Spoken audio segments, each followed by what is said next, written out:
we tasting here? I think a logical place to start is the pink gin. Here's our mash. This is the mixture of our crushed kernels. It's based on a gingerbread recipe. You nailed it. I think I gotta get cooking. Really hoping it's some of the beef here.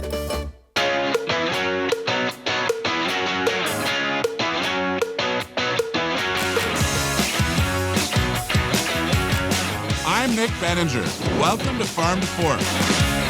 Farm to Fork is made possible with the generous support of Explore Waterloo Region. For a comprehensive guide on where to eat and what to see and do in the area, visit explorewaterloo.ca. Today, I'm in Ayr, Ontario. After college, Jordan Van der Hayden tracked down his old buddy Cam to pitch an idea that just might appeal to a bright guy in his 20s. I just remember going home that night and being like, that is so cool. I'll drop whatever I'm doing, and I want to be a part of that. And that's when Willibald Farm Distillery was born. The initial plan was to produce gin to generate revenue, while their flagship product, a Kentucky-style whiskey aged in barrels.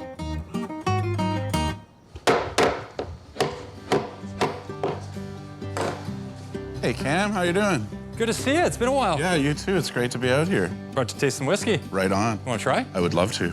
So I have two business partners. I have Jordan and Nolan Van der Hayden. They're both brothers. So where we are now is their family farm. Jordan and I knew each other from dating back to high school. And he had just reached out to me out of the blue and be like, hey, I haven't seen you forever. Let's go grab a beer. Started talking about what we were up to. He's like, I have this crazy idea, making whiskey.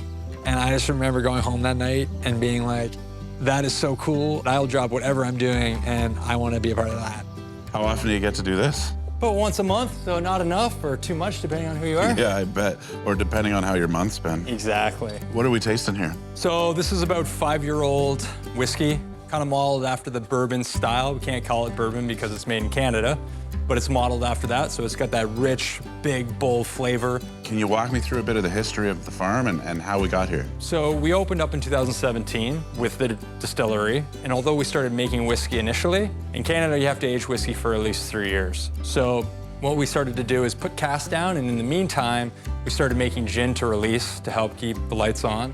The initial concept was whiskey. We knew from the beginning, you know, the romance, the love for that was there. That is definitely where we wanted to spend our time, our energy. Why don't we just take our gin and we'll rejig the recipe to be purposefully barrel aged to harness that love for whiskey now without having to call it whiskey, without having to jump through the 3-year hoops, and hopefully that'll get us by. I'm glad you like the whiskey. I loved it. I have some more products here. You interested in trying? For sure. I think a logical place to start is the pink gin. It's aged in red wine casks and sweetened with a little bit of our raw honey on the farm. Next, we'll try tropical G&T.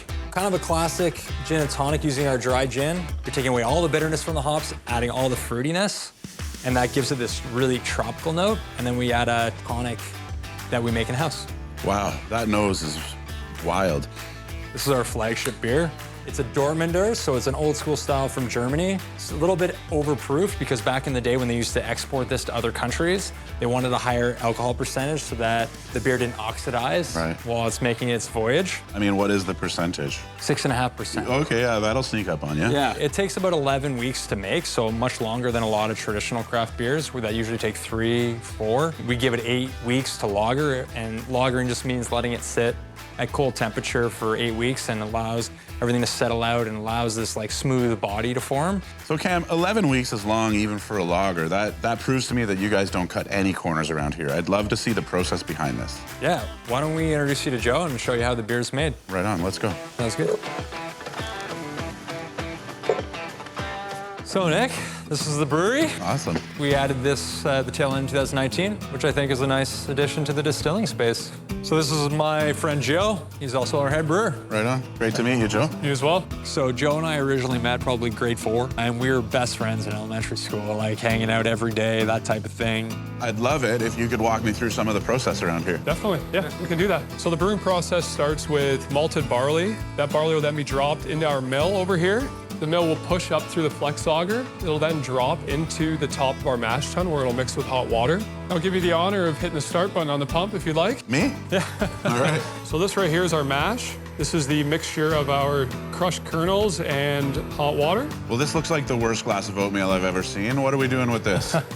So right now we can actually take a pH of the mash. How do you test that? I'm not gonna drink this, am I? You can try it if you want. It's mainly like a sugar water right now, but That's surprisingly tasty already. It's Yeah. nice and sweet too. yeah, definitely, yeah. So what do we do with this now? In our mash tun, we actually have a false bottom. It's a steel plate that has little holes in it. So to ensure no grain gets into the finished product, our liquid water here will go through those holes, leaving behind the grain, and then it'll make its way into the kettle here before we boil and sanitize and add our hops or other ingredients we might want to add to the specific beer. You know, their beer has so much flavor. I'm excited to cook with it. I'm just not sure which style. So Joe gave you the whole rundown on the beer program. I thought you'd introduce you to my business partner, Nolan. Teach you a little bit about spirits. Right on, Nolan. And I'm assuming you're part of this whole recess gang? Nolan went to school for mechanical engineering. He loves efficiency, as any good engineer would. And so his job is essentially, he heads all the production. He focuses primarily on the distilling side. So he spreads all the distilling, all the packaging, canning, cocktails, all that type of stuff. Corn, rye, and barley are the 3 grains that we work with. They will get cooked in that mash cooker behind you for about a day. And what we're doing is we're heating that grain up. And by heating it, the starch that's in the grain is going to break down into sugars. Cool. Those sugars are what we need to ferment into alcohol. Right. You can make alcohol from anything that has sugar in it. Fruit, grain, any sugar source, you can in theory ferment and make booze. So I've tried your pink gin. It's fantastic. Tell me about some of the other varieties you guys have. Yeah, so we do a few other. We have our dry gin. We also make our barrel gin, which is the first product that we ever made. That gin is aged in brand new American oak casks. We also make something called gingerbread gin, which we're actually bottling right now. So why don't we go over and take a swig at that? Awesome, let's go. We are at a distillery, so something from the bottle's gonna make it to the plate. Okay, Nick, welcome to our little bottling room here. This is where we do all of our spirits. And now we're gonna put some bottles on it and they will start filling and then it'll stop once the bottles get full. Oh, cool, so I can't mess it up too badly. Well, you can a little bit. Sometimes they overflow, but we'll catch it. Right on. Here's some bottles for you. And then what we're gonna do when they're full is you can pull them off and we'll put them on the table and then we can cork them. Okay. Let's move down here and we'll put a cork in that bottle. All right, before we do, can I have a little taste? I thought you'd ask that. Yeah, you had a glass for me and everything. Yeah, let's go for it. Yeah, so it's based on an actual gingerbread recipe. Yeah, it's perfect. I mean, it tastes like you just soaked gingerbread in here. So you nailed it. That's super drinkable. Is the goal for people to just drink this or to make cocktails or both? The goal is for people to enjoy it. Right. How they choose to enjoy it, we try and leave up to them. Maybe I should put this aside and get back to work, though? Yeah. I got some corks here for you. You just literally... Just pop them in there. Okay, let's grab this bottle and we're gonna go dip it in some wax. Okay. But before you do that, we gotta put a little tear strip on it. This helps the customer get the cork out once the wax is cooled off. Just like that? Yep. Yeah, that's perfect. Let's go over to our little wax station here. So this is where we're actually gonna put the wax on the bottle. So what you're gonna do is you're gonna take the bottle and you're just gonna dip it in the wax. So this one now you can probably pick up, give it a little twirl so there's no little wax string. Oh, yeah, There you go. perfect. And then in the water will just help cool the wax quick. It's kind of like soft serve ice cream, you know, when you dip it in chocolate. Okay, so the last thing these bottles need is some labels. Makes sense. Yeah, so what you can do is you can just throw them on the labeler. And what you're gonna wanna do is just make sure the little wax tip is facing you and then put it on the conveyor belt. And what's gonna happen is when you let go, they're gonna go through the labeler and then it's gonna spit out a label for you.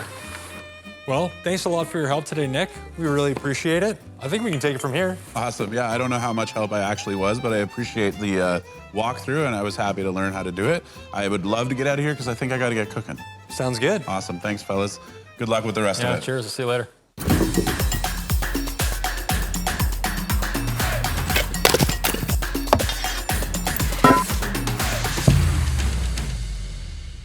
Finally time for me to get cooking. I got my fire started, I got all my ingredients out, and I've got a menu locked in my head.